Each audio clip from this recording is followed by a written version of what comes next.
Tired of the everyday routine? Ever dream of a life of romantic adventure? Want to get away from it all? We offer you Escape! Escape, designed to free you from the four walls of today for a half hour of high adventure.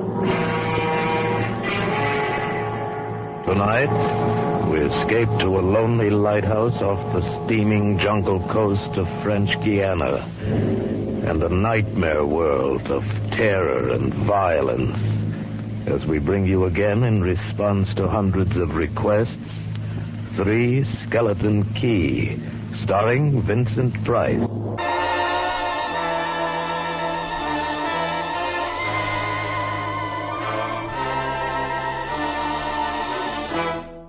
Picture this place. A gray tapering cylinder welded by iron rods and concrete to the key itself. A bare black rock, 150 feet long, maybe 40 wide. That's at low tide.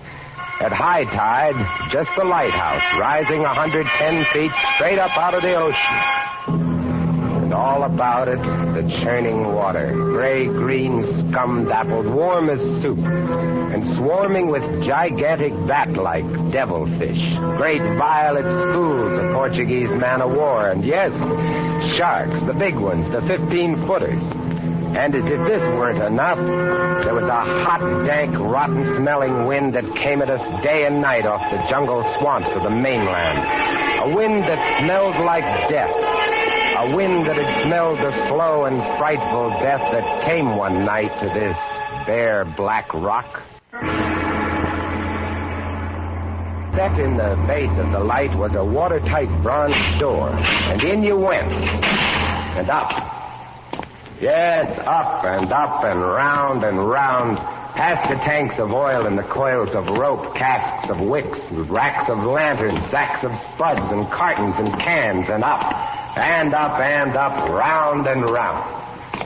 Over the light storeroom was the food storeroom, and over the food storeroom was the bunk room where the three of us slept. And over the bunk room was the living and cooking room, and over the living and cooking room was the light. She was a beauty, big steel and bronze baby with the sun gleaming through the glass walls all about, bouncing blinding little beams off the big shining reflectors, glittering and refracting through her lenses, the whole gigantic bulk of her balanced like a ballerina on the glistening steel axle of her rotary mechanism. She was a sweetheart of a light. And at night she'd lie there on the stone deck of the gallery with her revolving smoothly and quietly over your head, easing her bright white eye 360 degrees around the horizon. You'd lie there watching to see that the feeders kept working, that everything ran right. And it wouldn't be bad, the other two fellows snoring in their sacks 2 levels down. You'd smoke your pipe to kill the stink of the wind, and it wouldn't be bad.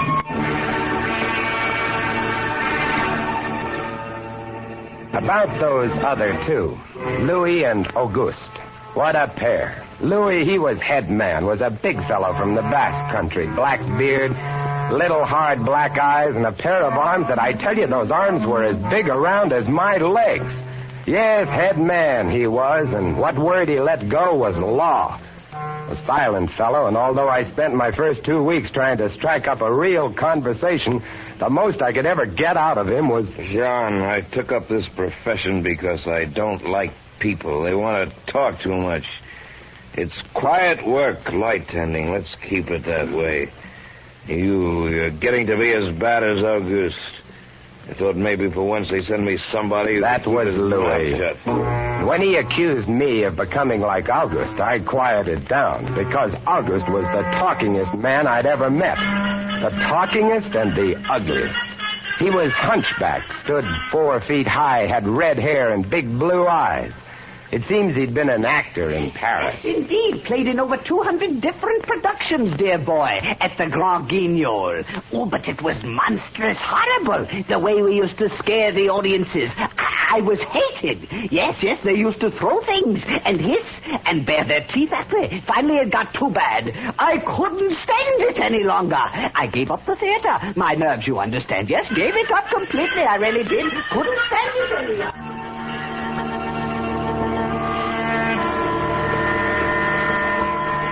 It all started one morning at 2:30. I was on watch, lying on the cool stone deck, pulling on my pipe, staring out at the blackness, the phosphorescent combers, and the big yellow stars, when out of the corner of my eye, I noticed something show up for a second. Something the light had touched, far off. I waited for her to come around again, and when she did, there it was. Green Master, a big one, about a half mile off, and coming down out of the north-northwest, coming straight for us. You must understand, our light was where it was for a very good reason. Dangerous submerged reefs surrounded us, and ships kept clear. But this one, this sailing vessel, was coming straight on. I went over to the gallery door and yelled, "Louie! Louie!" Couldn't understand it. I waited for the light to come around again. What is it? Ship headed for the reef. Hurry right up. I had the glasses out now. I couldn't read her name, but I could see her quite plainly. All sails set, the foam creaming away under her bow, her beautiful line. A Dutch ship, I guessed her. But why didn't she turn? Every time it passed, our light hit her with the glare of day. Ship? Where? Northwest. The light will touch her in a moment. Can't they see? Look at her. She just keeps coming on. Yeah, the squarehead. What is it? Watch northwest. I know what it is. Huh? What? The Dutchman, the Flying Dutchman. We did a play about her once. Oh, what a performance. You ghastly galleon, hag-ridden, curse-riven, must on... Shut up, will you? She's luffing. Yes. Sloppy way to come about. She's derelict, that's it. Derelict? Abandoned. The crew left her for some reason or other. But instead of sinking, she's gone on, running before every wind. She'll not run long. Not with these reefs to break her up. A beautiful ship. Now, why would men leave a beautiful ship like that? She didn't ram us, although we all expected it. But as we waited for the crash, she luffed again, caught some odd gust, and went about. We watched her the rest of those black hours, heeling and rocking, pushed and pulled by every stray wind, every freak current. Watched her until the dawn came, till the sea turned from black to a pearly gray. And on she came again, heading for us. We all had our glasses trained on her now. August, you can kill the light. Right, Chief? She doesn't look so good by daylight. Think she'll ground this time? What? I say, do you think she'll ground this time? This is impossible. Absolutely impossible. What? Here, take my glasses. They're better than yours. All right. And what is it you're... I had to focus, and then my breath froze in my throat. The decks were swarming with a dark brown carpet that looked like a gigantic fungus, but undulating. And on the masts and yards, the guys and all were hundreds, no thousands, I don't know, an endless number of enormous rats. See them? Yes, I see them. Now we know why she's derelict. Yes, now we know. What are you two doing? Here, give me a look. Yes, give him the glasses. Take a good look, chatterbox. Give you something to talk about. She's still heading for us. Yes. She's going to turn. She better turn soon. Suppose she doesn't. You mean suppose she piles up on the quay? It's slow tide. Yes. Yes, it is. Where's all the conversation, August, huh? Here, want the glasses again? Want another look? No. She's still coming on. Go away! Go away! Turn! Will you turn, I say, I pray you! Turn! She's climbing up. The rats. Look, on the water. Like a carpet. They're swimming. Sure, they're swimming. Those are ship's rats. But they're swimming for the rocks. The door belonged. It's open. Come on.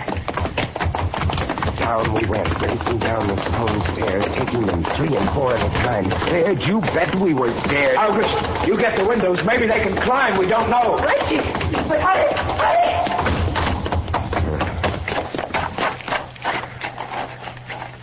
Look. See them? No. Oh, yes, I do. Up at the other end of the rock. Look at the millions. They smell us. Here they come. Close the door. Here. Let me. Oh, move. You move. Made it. Oh, that was close. One guy in. Look, there. Get it! He's as big as a tomcat, bigger. His eyes were wild and red, his teeth long and sharp and yellow. He went for us, starving, ravenous, and we fought him, fought that one rat all over the room. It was, oh, believe me, I do not exaggerate, it was like fighting a panther. Got him. We better get aloft. We ran up the winding staircase. We passed the tiny windows of the various levels, and at every one was a thick, wriggling, screaming curtain of brown fur. I was ahead of Louis, and I treaded each successive level. Suppose they had found a way in. Look at them. Will you look at them? It's a nightmare. Will you look at them? The air of the gallery was thick and fetid with the stink of them. The light was dim, brown, filtered through the crawling mass that swarmed over the glass all about us. I could not see the sky. Nothing but them. Their red eyes, their claws, their wriggling, hairy snouts, their teeth. The rats. They screamed and howled and threw themselves against the glass. They were starving. And we three, we stood very quiet. Oh, very quietly in the center of the classroom under our beautiful light. We waited. What can we do? What can we do? Take it easy, old man. Take it easy. I cannot just stand. It don't do any good to stand here and shake. That's right. Anybody want a cigarette? Yes, I have one. Thank you. Good boy. We've got to keep calm about this thing. Here's a light. They don't like the fire, do they? Guess not. Give me another match. You don't like that much, do you? Don't smile them, August. Give me 2 more matches. I'll strike them and strike them and strike them until they get scared and go away. They won't go away. Not until... Finish it, Chief. Not until what? Not until they've been fed.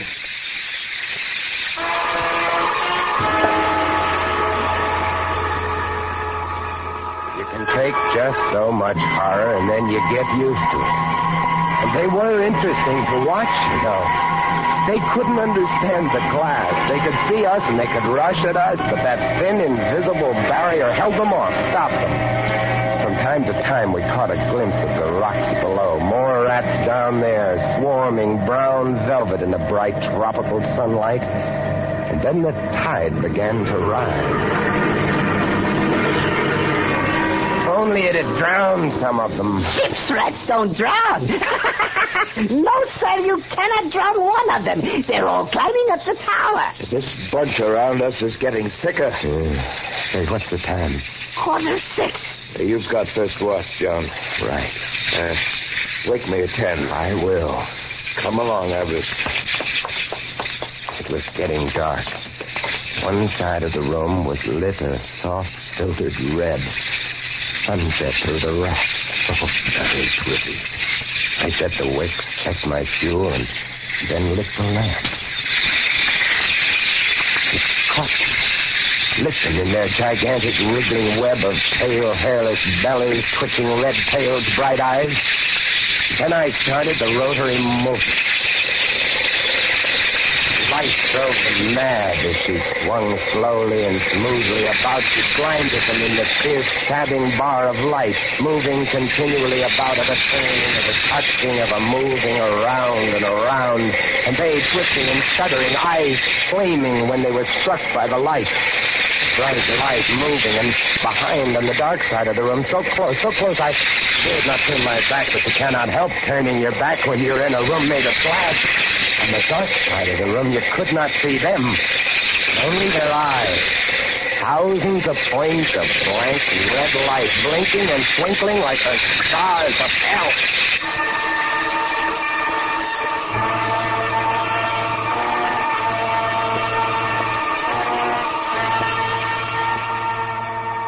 Louis relieved me at 10, but I didn't get much sleep that night, and when I came up into the gallery early next morning, there stood August, his back to me. He was bowing to the rats, waving his arms and making a speech. I am going to play once again that magnificent role which made me the toast of the Paris theater.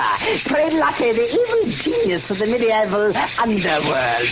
I am he who did guide the dark soul of the Marechal into the nether path.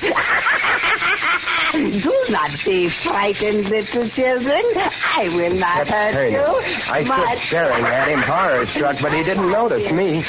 The man had gone mad. He kept turning, telling his stories to all the rats, leaving no one out. August!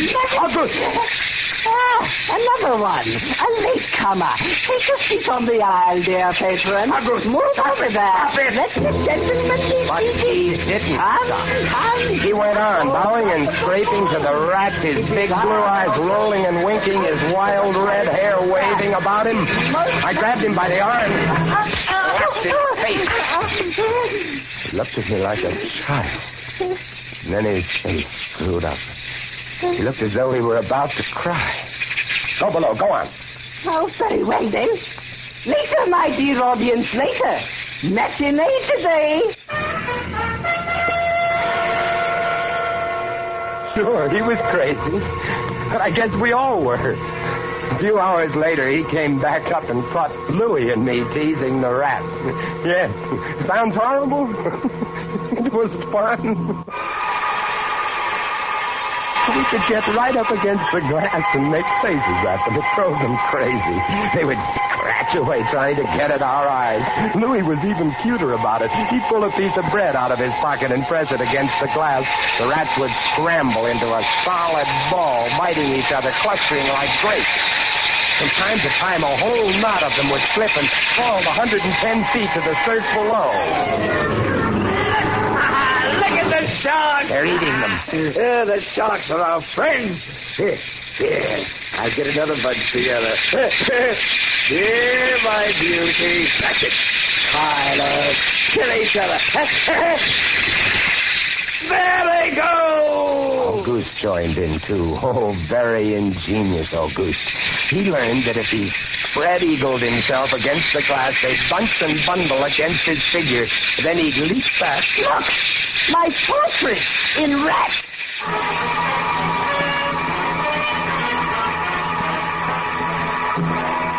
It went on all day. And then I was lying in bed. It was about midnight. I was very tired, and I was just beginning to fall off to sleep when I became conscious of a new sound. Couldn't figure it at first. I got up, lit the lamp, and went to the window. Even as I looked at it, I saw one of the panes begin to sag in. They had eaten the wood away. Louis, come quick! What is it? They found a way in. I held the glass with my hand. Now they were all going crazy, and assured of the success of this maneuver, were all nibbling away at the wood. Louis ran below and then returned with a large sheet of tin. We spread it against the window and hammered it into place. Even as we did so, we felt the heavy body thudding against the other side as the window gave way. That ought to hold. If it doesn't, we're done for. Rats can't eat tin.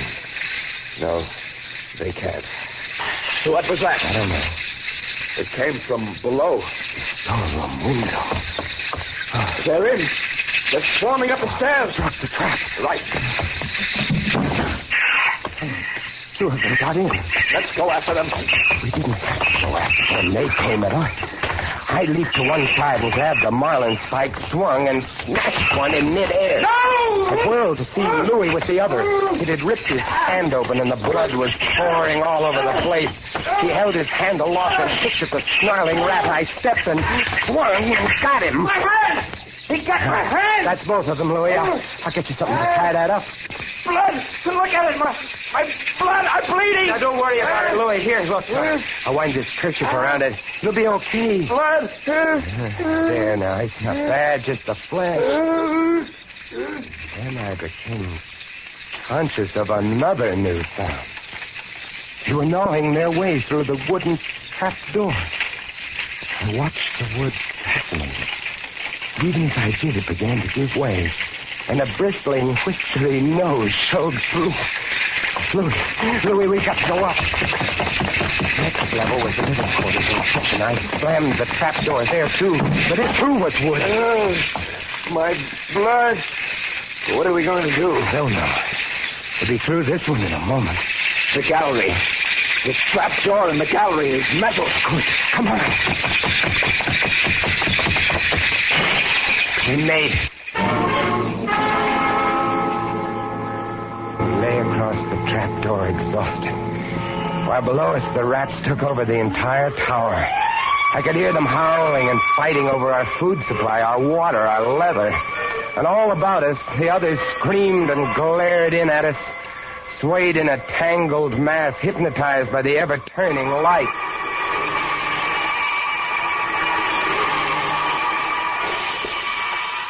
By morning, the air in the little room was horrible. Until now, we'd been getting air from the tower below. Now that was sealed off. And so was all our food and water. We lay exhausted, panting, waiting. The hours crawled on. I was almost dozing from fatigue when I saw a sight that brought me too fast. Would you like to come in, my beauty? Would you?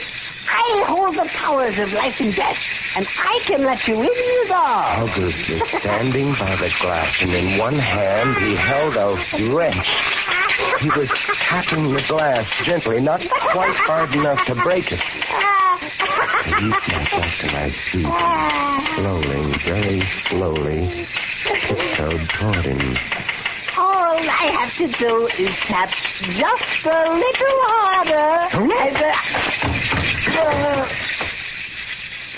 I found a coil of wire in the toolkit, and I trussed him up, fastened him to a stanchion in the center of the room. Louis was of no help. He lay on his side, looking at his bloody hand, weak and sick as a baby.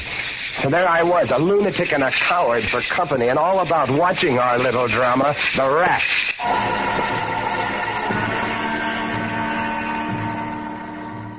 The day dragged by.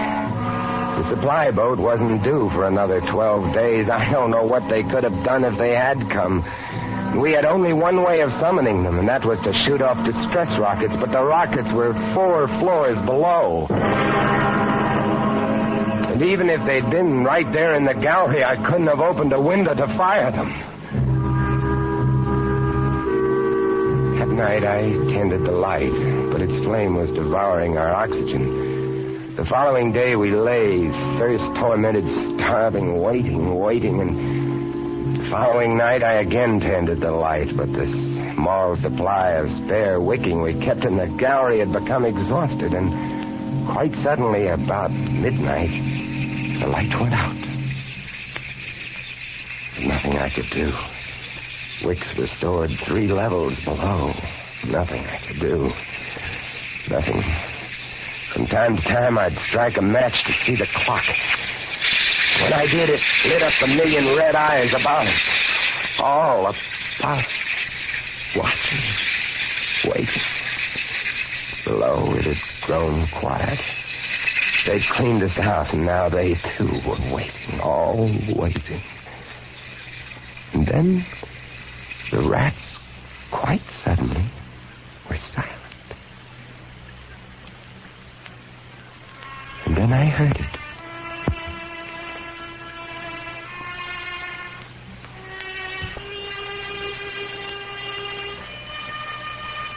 And then I saw the sky and the stars.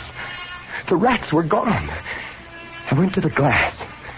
Out there on the water, a small freighter, a banana boat, showing a few lights, came softly and innocently at us.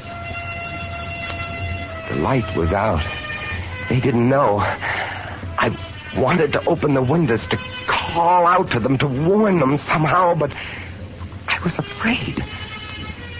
What if the rats were hiding from me, ticking me? So I waited. She grounded very softly on a reef not 200 yards from the quay. Grounded so gently that the man playing the cornet, was he a passenger or crewman off watch, didn't even stop playing. They tried washing her back off. I could have told them to save their fuel. The tide was rising, would have floated her free. And I waited.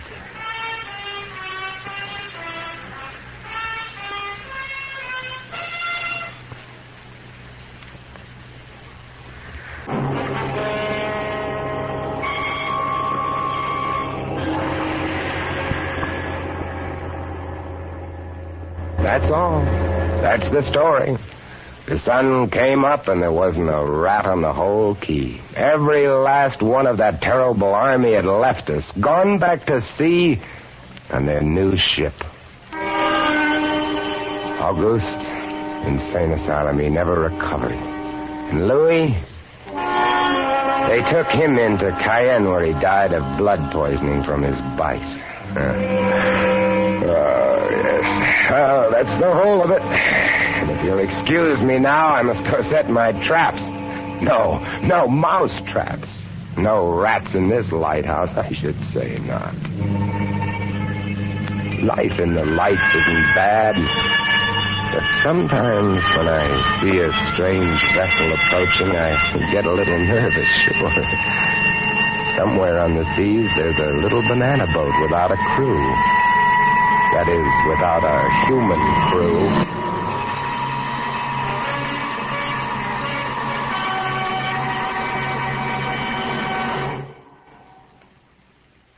Escape is produced and directed by William N. Robeson. Tonight we have presented Three Skeleton Key by George Tadouz, adapted for radio by James Poland, starring Vincent Price as Jean. Supporting Mr. Price were Harry Bartell as August and Jeff Corey as Louis. Sound effects on Three Skeleton Key, created by Cliff Thorsness and executed today by Mr. Thorsness, Gus Bays, and Jack Sixsmith, have been awarded the Best of the Year by Radio and Television Life magazine. Harry Essman was at the control panel, and special music was arranged and conducted by Del Castillo. This is CBS, the Columbia Broadcasting System.